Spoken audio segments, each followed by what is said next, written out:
Hello tout le monde, j'espère que vous allez bien. Donc aujourd'hui on se retrouve pour un tutoriel make-up que vous m'avez énormément demandé. J'ai l'impression de dire ça à chaque fois. Tu sais, ça fait un peu la fille qui se justifie parce qu'elle fait ce tuto make-up là. En tout cas j'espère que vous allez bien, je suis contente de reprendre tous mes make-up. Je suis trop contente, il y en a plein qui vont arriver donc restez branchés. Donc on commence par appliquer le fond de teint de chez Urban Decay qui est c'est le All Lighter quelque chose. Je vous mettrai tous les liens en barre d'infos de toute façon, toutes les références et compagnie que j'aime vraiment beaucoup en ce moment. Il camoufle parfaitement. Il est assez épais mais hyper naturel quand même sur la peau. Donc franchement top top top. C'est une petite nouveauté et je suis pas déçue de l'avoir testé. Ensuite on passe aux yeux. Donc je viens appliquer le Paint Pot de chez MAC en teinte Soft Ocre. Ça camoufle mes petits vaisseaux, ça va faire tenir les fards plus longtemps, ça va intensifier les fards, je vous en parle tout le temps. C'est de la bourbe. Ensuite on vient prendre la palette. Attendez. Je m'en suis presque étouffée. La palette moderne renaissance de chez Anastasia Beverly Hills qui est enfin en France, s'il vous plaît, est-ce qu'on peut applaudir enfin? Et je viens prendre la magnifique couleur qui est le Burnt Orange que je viens appliquer, je crois, avec un E25 de chez Sigma au niveau de mon creux de paupière. J'estompe un maximum. Bon, je me répète au fur et à mesure, mais n'oubliez pas que le fait d'estomper, c'est la clé d'un très joli smoky eyes. Donc j'estompe un maximum, donc vous faites des petits allers-retours, des mouvements circulaires, vous estompez et vous estompez encore. Après ça, vous allez le voir, on va intensifier le maquillage avec une couleur encore plus orangée, un petit peu brique d'ailleurs, qui est la teinte Rilgar, si vous voulez, que je viens appliquer encore une fois au niveau du creux de paupière, mais cette fois-ci en étant un petit peu plus précise. Avec la couleur précédente, on a vraiment créé une espèce de halo orangé. Et là, on vient vraiment l'appliquer plus ciblé en fait au niveau du creux de paupière, tout en estompant comme d'habitude.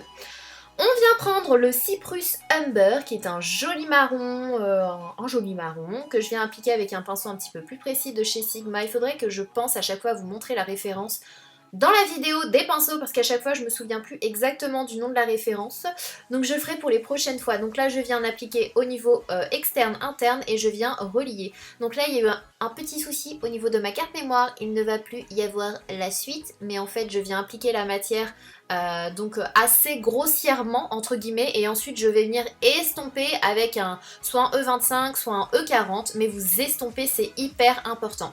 Donc là on est coupé, hein, on n'a plus la suite mais c'est pas hyper important. C'est tout simple, en fait j'ai fait la même chose de l'autre côté, au niveau de l'autre œil, et j'ai appliqué le fard Primavera au niveau du centre de ma paupière mobile, là où on a laissé un petit trou. Après avoir appliqué mon anti-cerne et ma poudre pour matifier mon teint, je viens passer au bronzer, donc c'est la poudre Cocoa de chez Too Faced que j'aime vraiment beaucoup. Donc je fais un petit peu de contouring et je viens réchauffer mon teint pour donner un peu de chaleur, vous voyez? Parce que là, le froid est revenu, je sais pas comment ça se passe chez vous. Dites-moi en commentaire d'où vous venez, d'ailleurs, ça me fait toujours plaisir de savoir, de connaître d'où vous venez. Et sachez qu'ici, dans le nord de la France, enfin le nord, il fait quand même super froid, ça y est, c'est terminé. J'en applique au niveau de mes tempes et j'en applique également au niveau du sommet de mon front. Ensuite, je passe au blush pour me donner bonne mine, en mode je suis en mode healthy, je suis en bonne santé. Et pour ça, je viens prendre le blush de chez Becca qui est le Songbird. Géniaux. Les blushs Becca sont géniaux, sincèrement. Il me semble que c'est le Songbird. Je vous mettrai la teinte exacte encore une fois en barre d'infos. Je viens prendre ma palette de chez Anastasia Beverly Hills, s'il vous plaît, qui contient des highlighters et des blushs. Et elle est géniale, elle est hyper pratique et j'adore le packaging, c'est super beau. C'est la petite collab avec c'est une superbe collab quand même avec Jaclyn Hill. Et je viens mélanger ces deux highlighters, donc le doré et l'espèce de champagne rosé. J'adore. Regardez-moi ça, s'il vous plaît. Oh, c'est trop beau.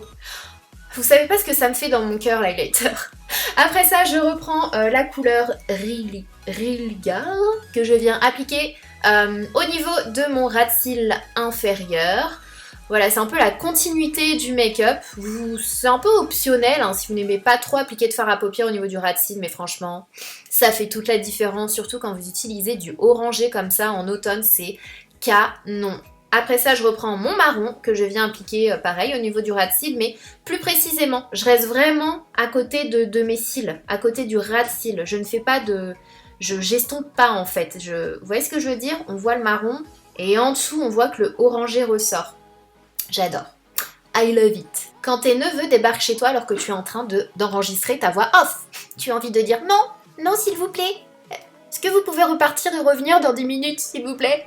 Ensuite je prends mon crayon colle de chez MAC, je crois que la teinte c'est Féline, c'est un crayon colle noir des plus basiques mais il est vraiment pas mal, il marque bien la muqueuse. Et ensuite je viens faire mon petit point lumière au niveau du coin interne de mes yeux. Donc pour ça vous prenez un fard lumineux, il y en a dans toutes les palettes que vous avez, c'est sûr et certain. Sinon si vous avez un super beau highlighter vous pouvez l'utiliser également.